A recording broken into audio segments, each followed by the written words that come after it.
Hello everyone, welcome to today's webinar. It's just gone 1 o'clock UK time, so we'll just give it a little bit more time for everyone to join us. Do feel free to drop into the Q&A box, say hi, let us know where you're joining us today. We've disabled the chat feature, as we've just discovered, it can cause problems for some people using screen readers. So we'll make a start. So hi everyone, and welcome to our webinar on what's new in WCAG 2.2. I'm Kelly Chan, Digital Marketing Executive at AbilityNet. Today we have the pleasure of being joined by my colleagues Taylor and Claire Poste, who will take you through the Web Content Accessibility Guideline updates, the new criteria and how it impacts you and your customers. So before we get started, I'll just run you through a bit of housekeeping today. So we're joined today by Denise from MyClearText, who will be providing live captions. You can turn on captions using the CC option on the control panel. And additional captions are available via streamtext.net/player ? Event equals AbilityNet. The slides and transcript and recording of this webinar will also be available in a couple of days on our website at abilitynet.org.uk/webinar-WCAG 2.2. And if you have any technical issues at all and you need to leave early, you'll receive an email in a couple of days' time with the recording transcript and slides. Depending on how you've joined the webinar, you'll find a Q&A window. If you want to ask any questions at all, do drop those into the Q&A area so we can address them online, most likely after the webinar. I'll start a little bit about AbilityNet, just in case you're not familiar. We're a charity, and our vision is a digital world accessible to all. To help us achieve this goal, we offer specialist services to help businesses and public sector organisations build more accessible and inclusive workplaces, websites and apps. In relation to the Web Content Accessibility Guidelines, we offer online accessibility training and workshops, including our upcoming The Essential Guide to WCAG 2.2 training on the 29th of February and 18th of July. If you use the code WCAG Training 20, you can get 20% off the training course for any of the dates. And you can find out more information at abilitynet.org.uk/training. We also offer thorough accessibility audits and user testing to support you in complying with WCAG 2.2. So I'm just going to start with a couple of polls to find out a bit more about you before we begin the webinar content. So if we could launch the first poll, thank you very much. So if you could just answer today, who do we have here? What's your job title? The options are accessibility tester, software developer, UX/UI designer, product manager, content editor, and other. If you selected other or you can't access the poll, please reply on the Q&A section of Zoom. So just give that a few more seconds.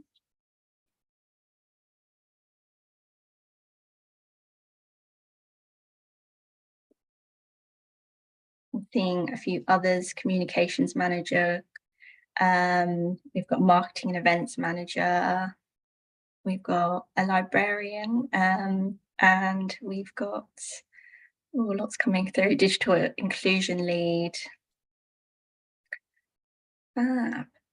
Looks great. So if we could end the poll, please. And we have, so 10% of you are accessibility testers, 7% of you are software developer, We've got 12% of UX/UI designers, 6% product manager, and 15% content editor, and 51% others, which I just mentioned, but I can see a few more coming through: service designer. Actual job title is Captain Accessibility, which is a cool job title. Fab. And if we could just launch the second poll.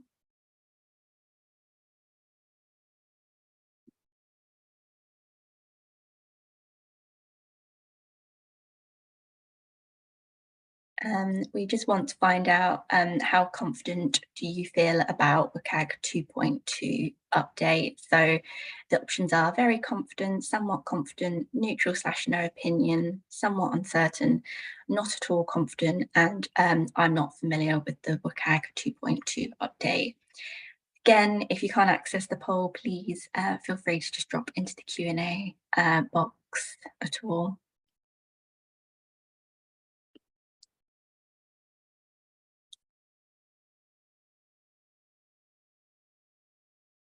Fabulous.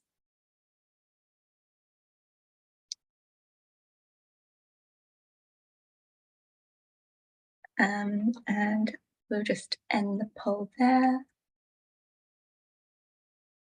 Thank you for answering. So 1% of you said very confident, 21% of you said somewhat confident, 14% neutral/no opinion, 24% of you said somewhat uncertain, and 8% of you said not at all confident, and 32% of you said I'm not familiar with the WCAG 2.2 update.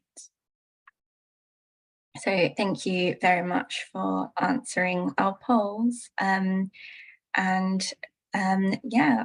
Without further ado, we'll get into the discussion and main content of today's webinar. So I'm going to hand you over to my colleagues, Alice and Claire. So over to you guys. Thank you both. Thanks so much, Kelly. Hi, everyone. Thank you so much for joining today. My name is Alice Taylor, and I'm a Principal Accessibility Consultant Team Leader at AbilityNet. Prior to AbilityNet, I worked as a front-end developer building websites, where I got a lot of hands-on experience working directly with the Web Content Accessibility Guidelines. Now, in my current role at AbilityNet, my specialism is standards and guidelines within development, and I've been leading the 2.2 project. I'm very excited to start seeing the new guidelines being implemented. Over to you, Claire. And I'm Claire Poste. I'm a Senior Accessibility Consultant at AbilityNet. I've been at AbilityNet for just over a year now. My background is in essentially initially publishing, then moved to online education before moving into accessibility. And day to day, I do all manner of accessibility work. I do audits. I work on our digital accessibility maturity model. And I do a lot of training and general consulting, as well as a lot of research into things like WCAG 2.2, which has obviously been at the forefront of what I've been doing recently. So yeah, it's been great to introduce these new principles to you. But I'm going to hand back over to Alice, because she's going to give us a general introduction first. Thanks, Claire. So you should now be able to see my screen.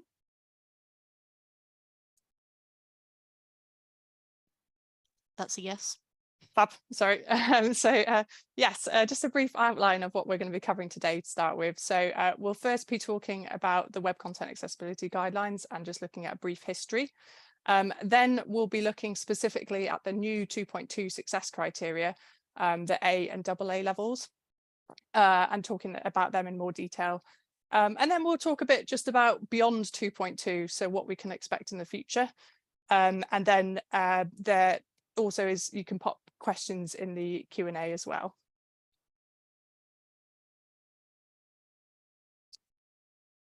So just in a nutshell, the WCAG is the Web Content Accessibility Guidelines. They were created by the World Wide Web Consortium, otherwise known as W3C. And they're like the HTML and CSS standards, and it is a W3C recommendation. They're also internationally recognized and considered the gold standard for web accessibility. And they're used as the accessibility standard for some legislation. So, for example, the UK public sector bodies website and mobile applications accessibility regulations 2018, as well as the European Accessibility Act 2025. There's 3 compliance levels for WCAG. So there's A, AA and AAA. The usual target is AA, which includes all of the A success criteria, as well as all of the AA success criteria. If you wanted to achieve AAA compliance, you'd need to meet all the A requirements, all the AA requirements, as well as all the AAA requirements as well. And then just a brief history of the versions of WCAG. So WCAG 1.0 was released in May 1999. It did have the A, AA and AAA structure that I just mentioned. But at this point, it was very focused on just HTML and also on physical disabilities as well. Then WCAG 2.0 came out in December 2008. And this came about as there were pretty big changes in technology, and this needed to be reflected in the guidelines as well. And it expanded beyond just HTML, so it applied to all digital content. And there was a big increase in the number of disabilities and impairments which were covered under the guidelines. Then WCAG 2.1 was released in June 2018, so 10 years later. And this built upon 2.0. So if you comply with 2.1, you will be complying with 2.0. And this change came about as, again, there was more advancements in technology, and the new criteria that were added focused on improvements for low vision, cognitive and mobile users. And then the current update, the one we're talking about today, is WCAG 2.2. And this was released in October 2023. Again, the way this works is it builds upon 2.1. So it's backward compatible. There is one exception to this though. So there is one criteria, 4.1.1 parsing, which is no longer included in 2.2. So if you wanted to meet 2.1, you would need to meet this 4.1.1 criteria. However, for 2.2, this no longer is included. The new additions were included improvements for people with cognitive impairments, low vision and mobility disabilities as well. And then looking to the future, WCAG 3.0, potentially coming towards the end of the decade, but we don't know for sure. This will involve things like a new conformance model, new structure, but we'll talk a bit more about that later. So what's actually new in 2.2? Well, there are 2 new A success criteria. These are consistent help and redundant entry. There are 4 new AA criteria, which are focused not obscured minimum, accessible authentication minimum, dragging movements and target size minimum. And then there are 3 AAA criteria. So these are focused not obscured enhanced, accessible authentication enhanced and focused appearance. 4 of these new success criteria focus on cognitive and learning disabilities. 3 of them focus on low vision, and 2 of them are about enhancing accessibility for people with mobility disabilities. Today, we're just going to be talking about the A and the AA criteria, not the AAA criteria. And as I mentioned, there is that one success criteria that's been removed, 4.1.1 parsing. The reason it was removed is it's no longer required due to advancements in standards and technology. So this includes things like HTML advancements, browsers and assistive technologies. And also failures would fail under other success criteria. So things like 1.3.1 info and relationships, a lot of things that would have been caught by parsing criteria would fail under that, as well as 4.1.2 name role value as well. And as I mentioned, WCAG 2.1 does still require this criteria.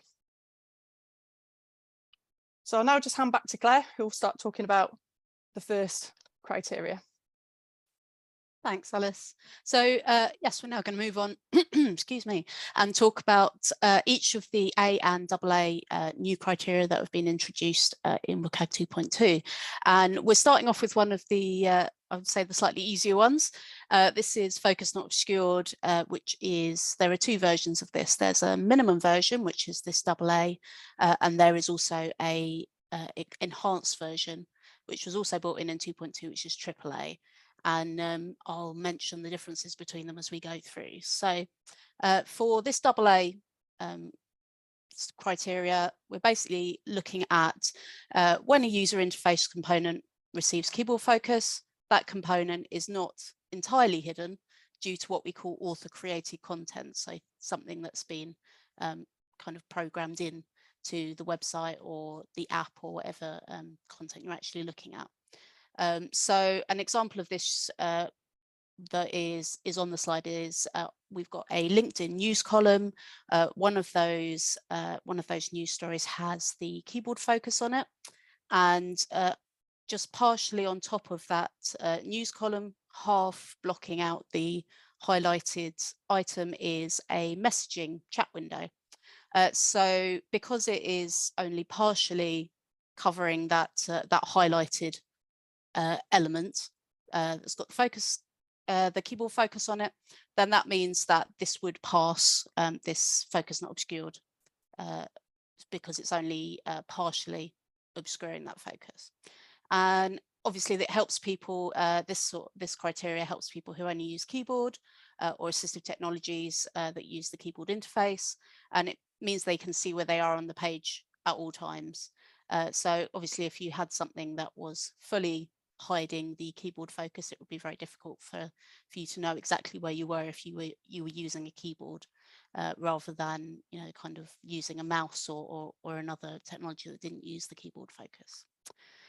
So common components that might cause this issue, things like sticky footers and headers, dialogues, things like cookie banners, and a couple of things to kind of note in terms of kind of thoughts around when you're looking to test this, or you're looking to see, does my website comply with this?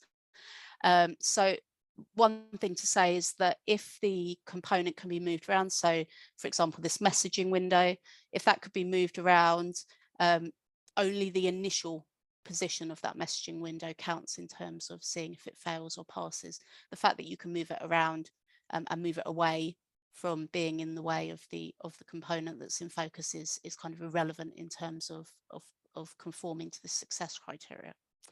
And I've got a quick example for you on the next slide, if you could go on for me, Alice. So this is the IKEA website. As you can see, we've got a cookie banner, and hopefully you can see as I've done this little example of tabbing through, at some point the focus disappears and you are unable to see where it is. Alice, could you, I think you might have pressed pause by accident. Thank you. So you can see where there are some elements which you can only see part of them. That would absolutely be fine for this criteria. But anything where you've gone behind that cookie banner, the focus has gone behind it, and you can't see it without getting rid of that cookie banner, that would fail. As I've kind of mentioned a few times, if you can see it partially, that's absolutely fine for this success criteria. If you were then looking at the AAA version, you would need to be able to see the entirety of the focus to meet the AAA success criteria. So that's kind of the difference between the AA, which is what we're looking at here, and kind of the enhanced version at AAA if you were going to go for that stretch target, which is always nice to try and to get to that AAA version. So as I said, one of the easier ones, focus not obscured. I'm going to hand over to Alice now. She's going to talk to you about dragging movements. Thanks, Claire. Yes, so the next one we're going to talk about is 2.5.7, dragging movements, and this is a AA criteria. So this says that all functionality that uses a dragging movement for operation can be achieved by a single pointer without dragging. So essentially, for any action that involves dragging, you must have that single pointer alternative provided, as some people may not be using a mouse or they may be using a finger to drag items, for example. So this applies to things like drag and drop or sorting, as just two common examples you might come across. The dragging movements covered in this success criteria are pointer interactions where only the start and the end point matter. So the reason I'm saying this is with something like drag and drop, the way it works is that you grab an element from one location, which we can call point A, and then you go and drop it somewhere else, and this is point B. But actually the path of how you get from point A to B, for this success criteria, that doesn't matter. It's kind of the thing that matters for this success criteria is point A and point B. This does also apply to desktop and mobile.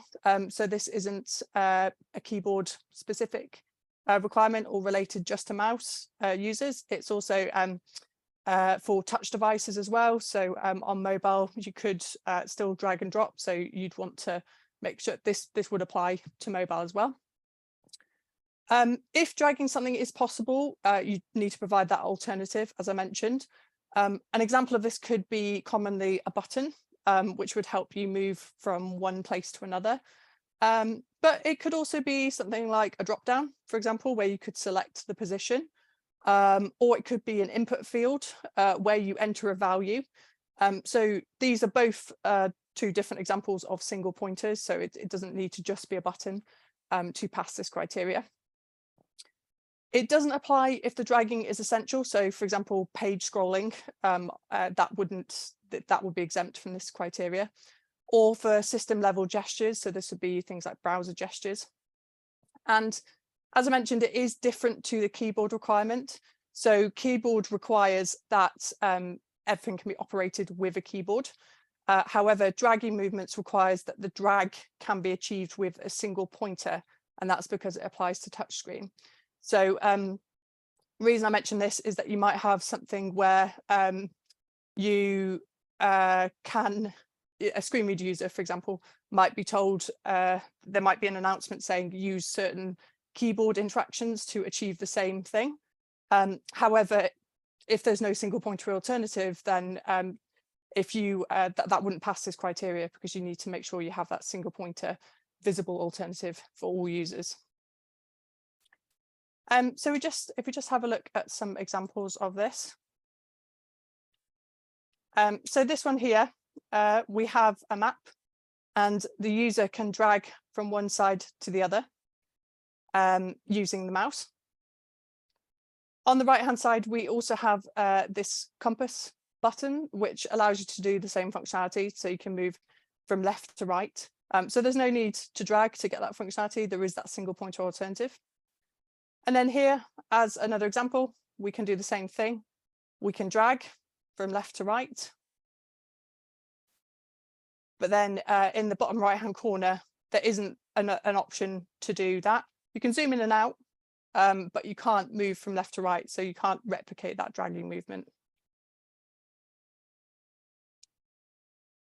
And just as another example, so this one we have a box that you can drag from one column to the next.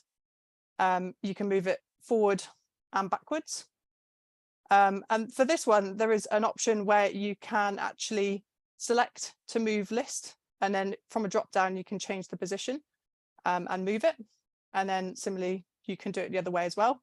So you have that dragging movement, which you can achieve with by dragging with the mouse, or you have that single pointer alternative, which is the button and then the drop down to achieve the same thing. So I'll now hand back to Claire, who will talk a bit more about the next one, which is target size. Thanks, Alice. So yes, our next one is target size minimum, which I would say is probably one of the more complicated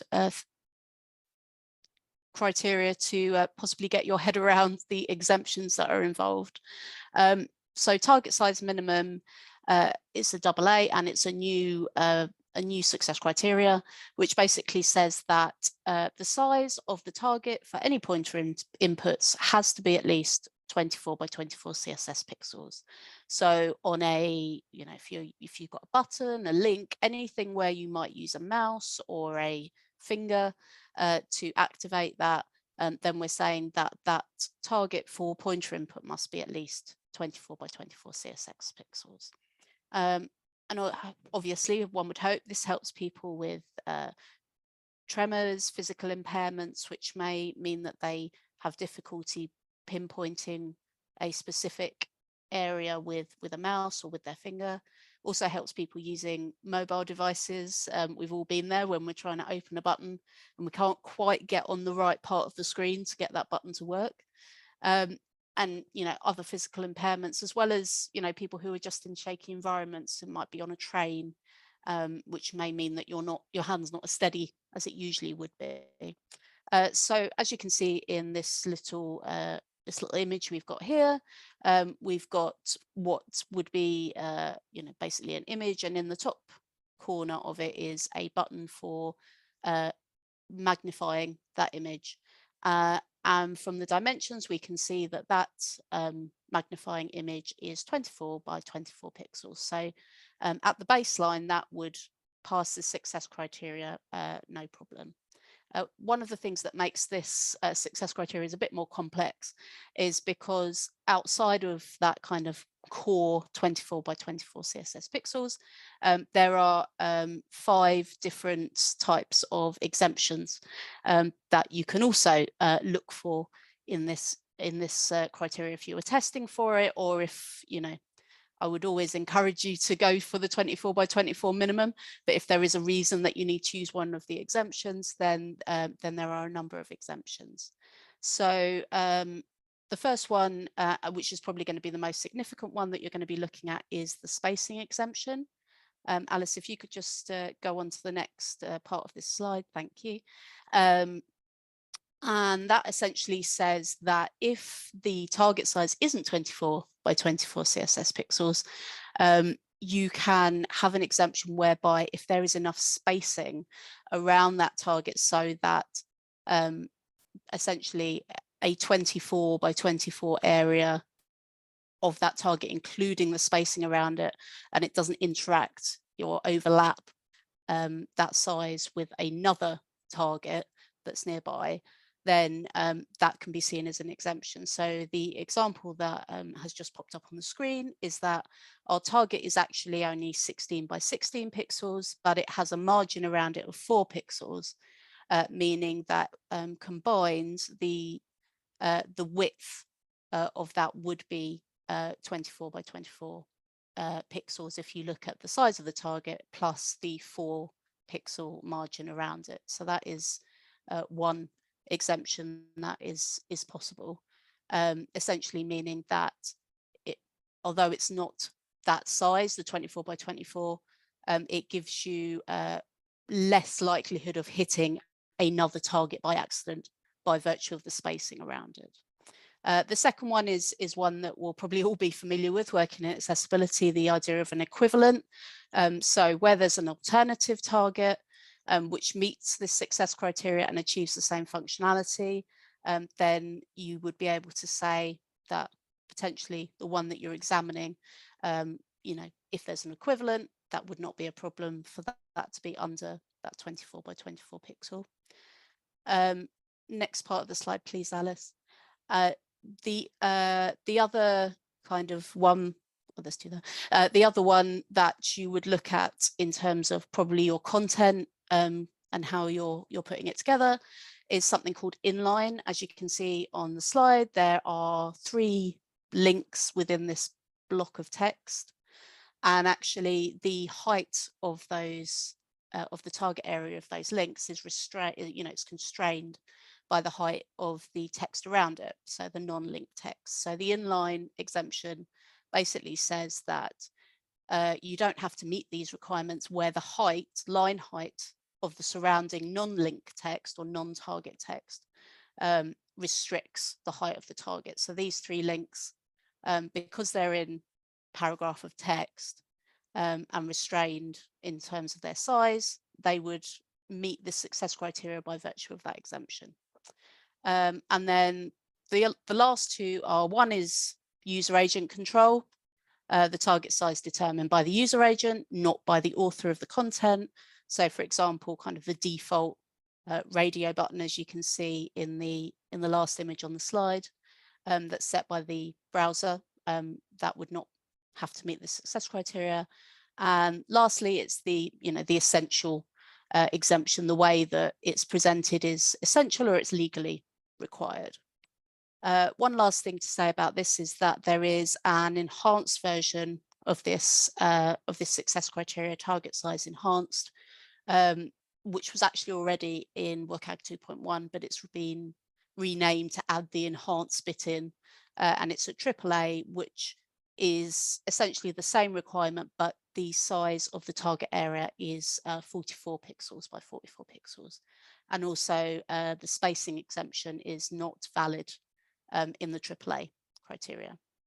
If we could go to the next slide, please, Alice. So just a couple of quick examples. This first one, as you can see, we've got a line of icons for social media, and what I've done is look at how these are, have the size of the pixels within the computed section of the inspect panel. This is actually from Homebase. All their social media icon links are 44 by 47 pixels, so they very easily meet the requirement. In fact, they'd meet the enhanced version of this requirement for the touch target. And then the second example that Alice is just going to bring up for us is actually from the Brighton Centre, which is not too far from where I live. And again, it's their email social media links. And again, you can see in the computed window underneath that this actually is 18 by 18 pixels, so it wouldn't meet the baseline for the target size minimum success criteria. Oh, whoops.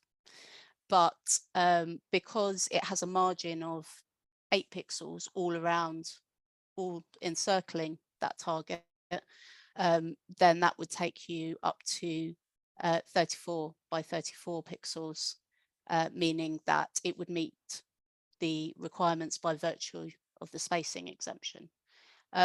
One thing that I'm sure the developers on the call are very aware of is to be aware of something called margin collapsing, whereby if you've got two components side by side with a margin of 8 pixels, each of them has got a margin of 8 pixels, then something called margin collapsing can happen where those two 8 pixel margins actually just become one 8 pixel margin. So instead of having 16 pixels between your two targets, you end up only having 8. So that's just something to bear in mind when you are looking at when you're putting in any padding or margin, to be aware that to check that whether that's going to happen or not. So yeah, very quick dash through target size minimum. I would very much advise you have a good look at the guidelines on this one in terms of the exemptions, because it is such a a large set of guidance in terms of what's relevant to the success criteria and which exemptions would meet it. Of course, as I say, we always would say make your targets as big as you can. It makes it a lot easier for everybody, not just people who may have physical disabilities or anything that may make it more difficult. It just makes life easier for a lot of people. But I shall now hand back over to Alice, and she's going to talk about consistent help. Thanks, Claire. So the next one we'll talk about is 3.2.6 consistent help, and this is a level A criteria. So this says that if a web page contains help mechanisms and those mechanisms are repeated on multiple web pages within a set of web pages, they occur in the same relative order to other page content unless a change is initiated by the user. So there's quite a lot of information there. What it's essentially saying is that put help in the same place when it is on multiple pages, so that when people who need help are trying to find it, they can find it more easily if it's in the same place. This does apply to desktop and mobile as well. We'll just talk about some of the kind of terms that are used. So firstly, if a web page contains help mechanisms.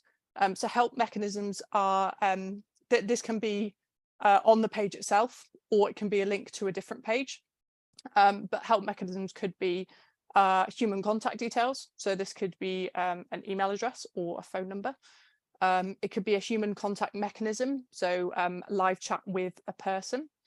It could be a self-help option, so a link to an FAQ page, for example, or FAQs themselves. Or it could be a fully automated contact mechanism, so an automated chatbot, for example.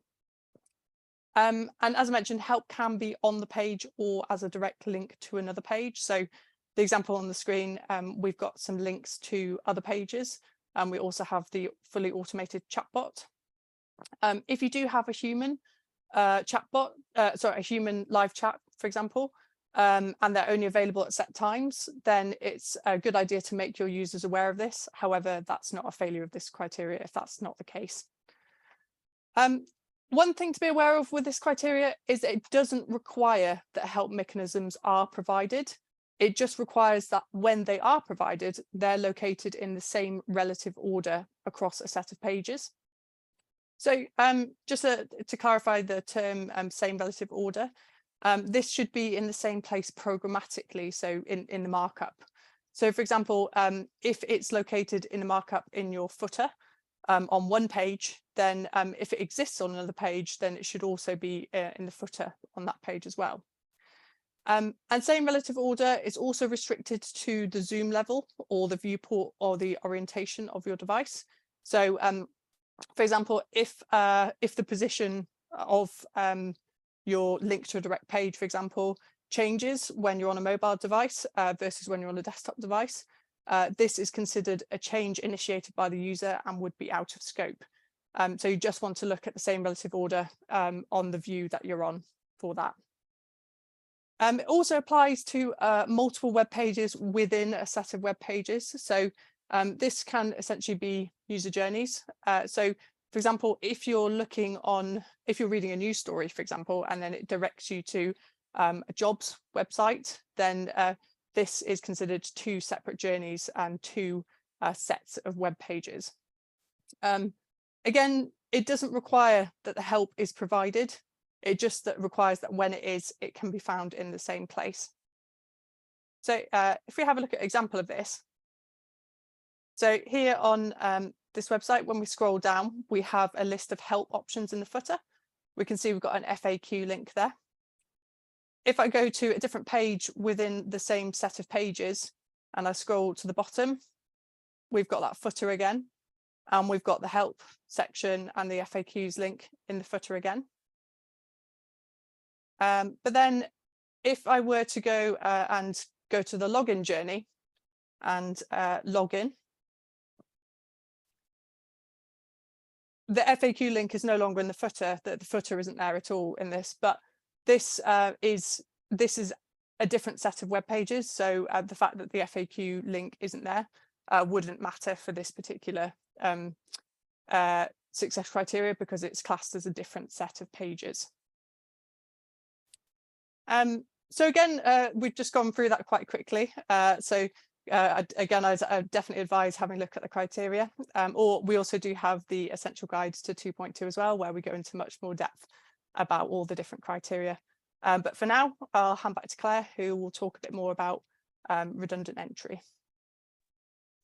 Thanks, Alice. So redundant entry is a level A, and it's one that I'm a big fan of because even though you know the list of people who this helps doesn't necessarily include me, as we know, accessibility helps everybody, and redundant entry essentially means that information previously entered by or provided to the user that is required to be entered again in the same process is either auto-populated or available for the user to select. Which is probably quite a complicated way of saying if you enter something within a set of forms, for example, and then you move on to the next page of the form, any information that you've already included is there again. You don't need to put it back in, you don't need to put it in there again. So obviously one would hope this helps people who may have cognitive impairments, particularly people who may have short-term memory impairments, because they may not necessarily remember what they entered in the previous stage. and people with mobility impairments, you know, benefit and are probably very grateful for not having to go through the physical stress of re-entering data that they've already entered. So yeah, basically not asking for the same information twice in the same session.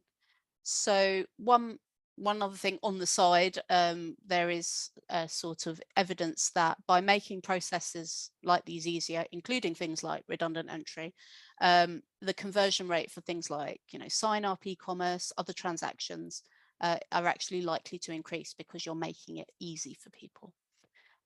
So one of the examples that we could look at, if Alice, could you pop up the next bit? So as you can see, this is actually an example from the Apple Store, and I've decided to buy something, and I've put in my name and my address in the shipping address, and then if we pop onto the next page, it's asking me how I want to pay, but it's also asking me for my billing address, and there's a lovely checkbox there that says use my shipping address. So if I select that, it pops what I've already entered in, and shows that, you know, I don't actually have to type that in again, or whichever way anybody might actually be entering that information. So that's at a very basic level is kind of the example of what this redundant entry success criteria requires. There are several ways that you can kind of conform to this. You can have this checkbox example.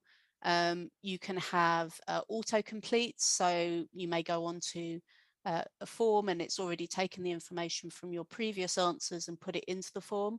One thing to point out that for the developers amongst us, using the autocomplete field or the kind of browser autocomplete doesn't meet the success criteria. It needs to be put in kind of author created rather than because the user happens to have all their information saved within their browser.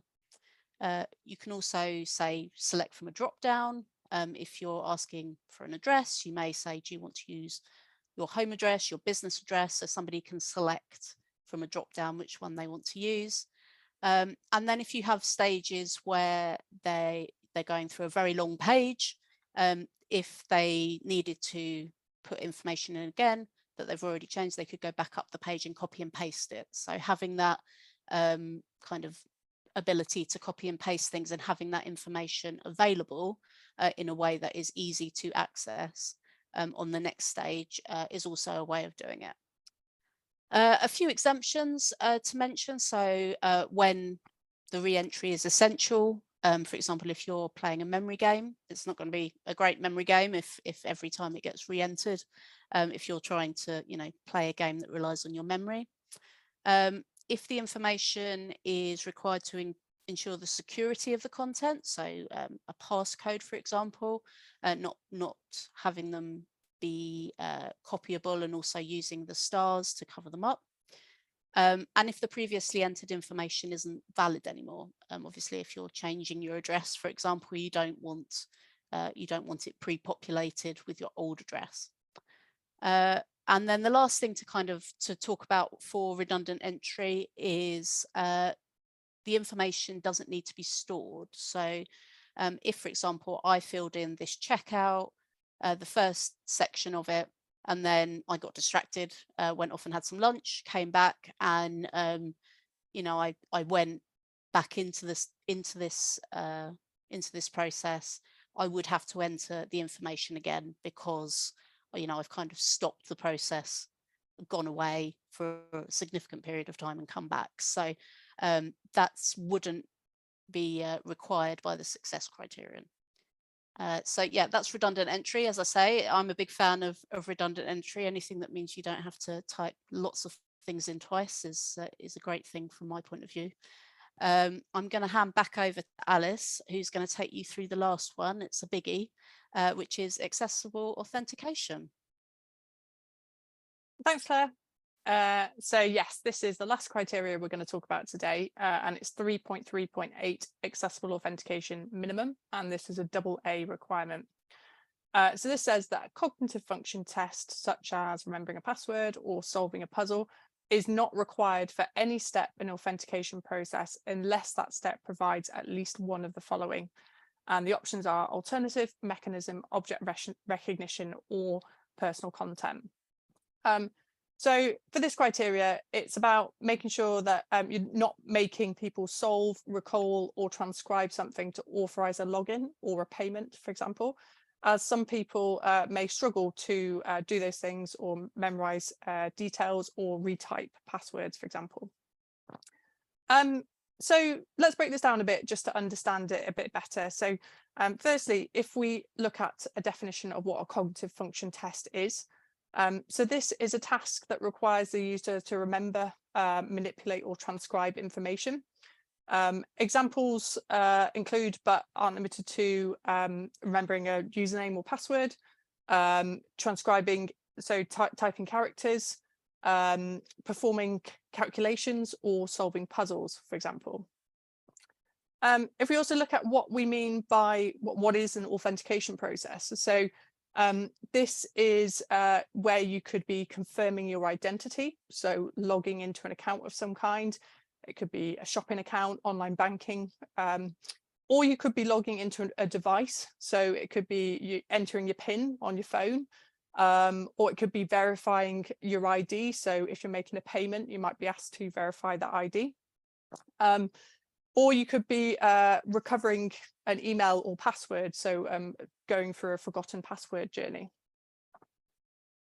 So now we kind of know what those mean. A cognitive function test is not required for any step in an authentication process unless that step provides at least one of the following. And the following options are alternative. So this could be another authentication method that does not rely on a cognitive function test. So you might be asked for your password, but then actually there could be an alternative available, such as or click a link to sign in through your email, for example. And the second one is mechanism. So a mechanism is available to assist the user to completing that cognitive function test. So again, if we think about entering a password, there could be the mechanism which could be supporting that could be the ability to copy and paste into that field, or it could be allowing it to be pre-filled with a third-party password manager, or it could be biometrics. So those are all kind of mechanisms which assist the user in completing that test. And then the final two are object recognition. So if the cognitive function test is to recognize objects, then this would be sufficient. And with personal content, if the cognitive function test is to identify non-text content the user's provided, then that would also be sufficient. So an example of that would be if the users uploaded an image and they've been asked to identify it, then that would be sufficient to pass this. However, there is also a AAA criteria, which is accessible authentication enhanced. This doesn't allow for the object and recognition or personal content to be used, so only alternative or mechanism would be sufficient for that. It's also important to note it isn't necessary to provide all of these options. So the success criteria only requires that at least one of them is made available. So wherever a cognitive function test is required, there must be at least one of these options as well. And this is for every step in the authentication process as well. So we're just going to have a look at some quick examples of conformance for this one, just to kind of help give you an idea of where this, some ideas of conformance for this. So in this first example, we have a password entry field. However, below it, there's also a link to sign in with a verification link. So this is an example of providing an alternative method to that cognitive function test. Here we have a PIN entry field. So this second example, the user is asked to fill in their PIN. However, in the bottom left, we also have a Face ID biometrics option. So again, this is an example of how there's an alternative to that cognitive function test. Then in this third example, we have capture. So this passes if it relies on recognizing objects or content from the user. So in this example, the user's been asked to select the squares with traffic lights. If capture was asking the user to type the word that is in a picture or do a sum, for example, that wouldn't pass as it's requiring that transcription. However, if it is object recognition or the user provided content, then that would be allowed at AA level. But again, it wouldn't be allowed at AAA level. And then for this fourth example, the user has an OTP code which has been sent to a phone. If you're using multi-factor authentication, then every stage must pass. And the requirement for OTPs are the same as passwords, so it must be possible to paste the code into the field or allow it to be automatically filled. And with OTPs, this can be a bit more challenging as the code may be provided on a secondary device. So for example, the user could be on a desktop device when they receive this message, and the code could be sent to their mobile phone. In these cases, providing the OTP field accepts that pasted content, this method would pass as the code can be copied. However, if the code was generated on a device such as a card reader, for example, even if the OTP field accepted pasting, it isn't possible to copy it from that card reader. So the user is being required to manually transcribe that information in that situation. So if using OTPs, do think about how your user is going to receive them. And as a best practice, do give your user choice as well. So they may prefer to receive information by email or by text or by phone call. So having those options there is good just to provide choice for the user. And in this last example as well, there is actually a link that says sign in another way. So there is an alternative here. However, this could potentially pass as there is an alternative. However, one of the other methods to sign in must pass this criteria. So it's not sufficient to just provide a link to an alternative. That alternative has to pass as well.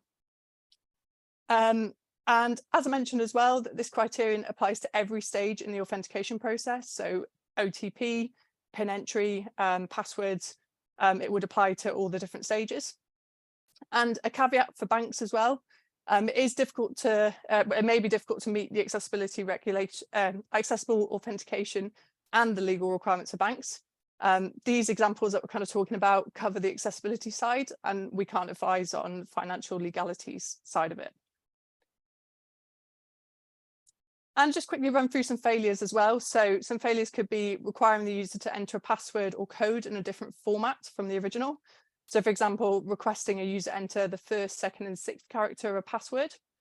It could also be password input that requires a user to select a character of a fixed length from individual drop-downs. So in this case, you could have inputs, but in this case, we've got drop-downs. Another failure would be blocking the user from being able to paste a password or blocking the use of integrated third-party password managers. Also, as I mentioned, manually transcribing a passcode from a secondary device such as a card reader. So that was a quick run through of accessible authentication. Lots to digest there as well. And that's the last of the 2.2 criteria that we're going to talk through. But I'll just hand back to Claire, who will talk a bit more about beyond 2.2. Hi, everyone. Yes, we're just going to have a quick last 5 minutes talking about what comes next and also some other thoughts on best practices.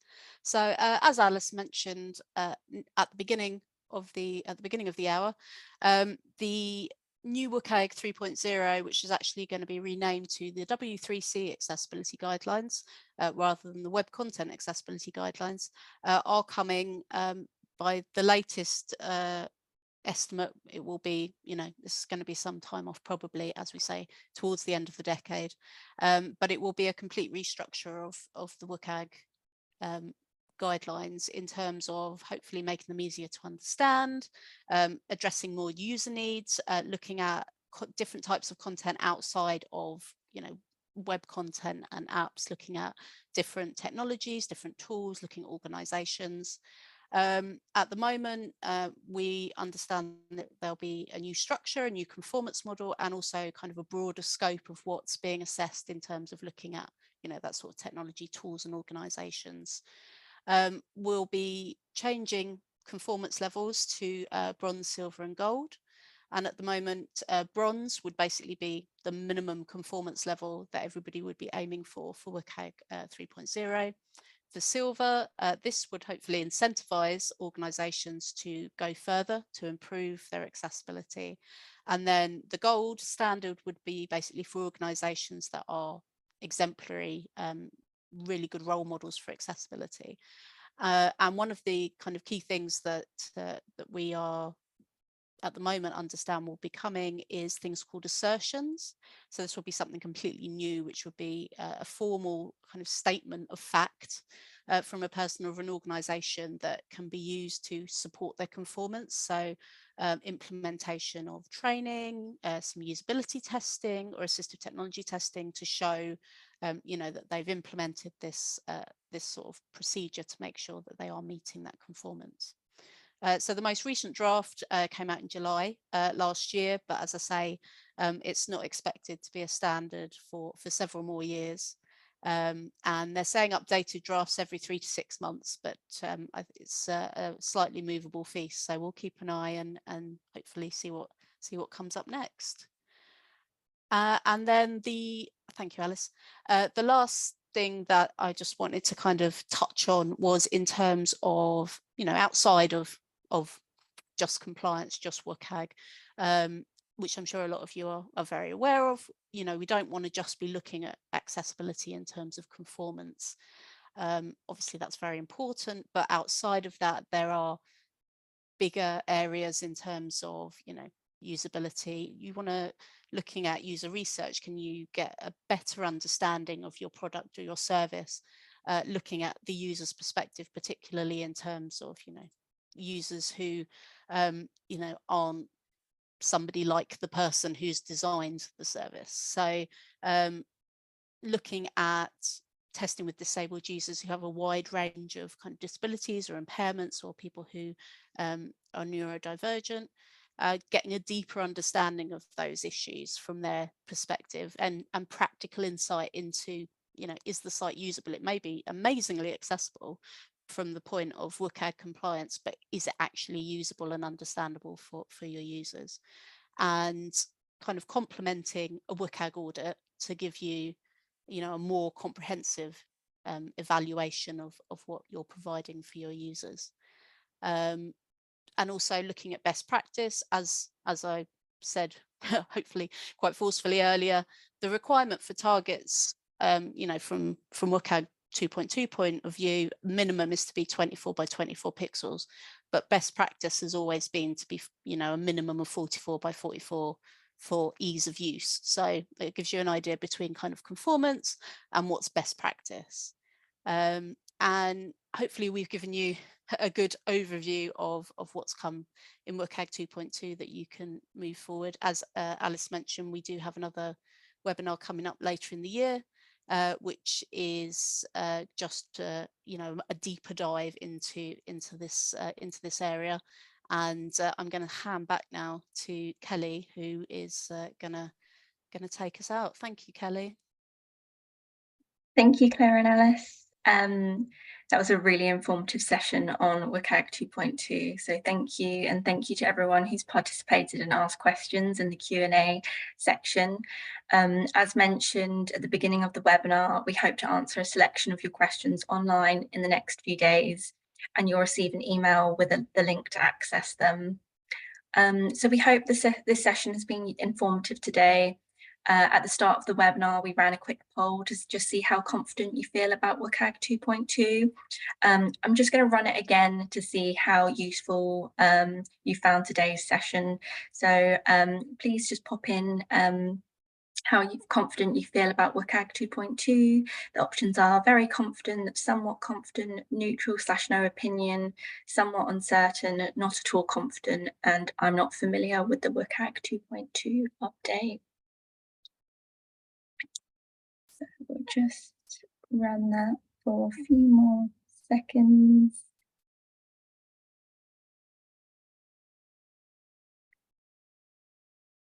Yes, and if we could just end the poll there. and share the results. Thank you. So 19% of you said very confident, which is really great to hear. And 65% of you said somewhat confident. So that number has just boosted up a lot since the beginning of this webinar.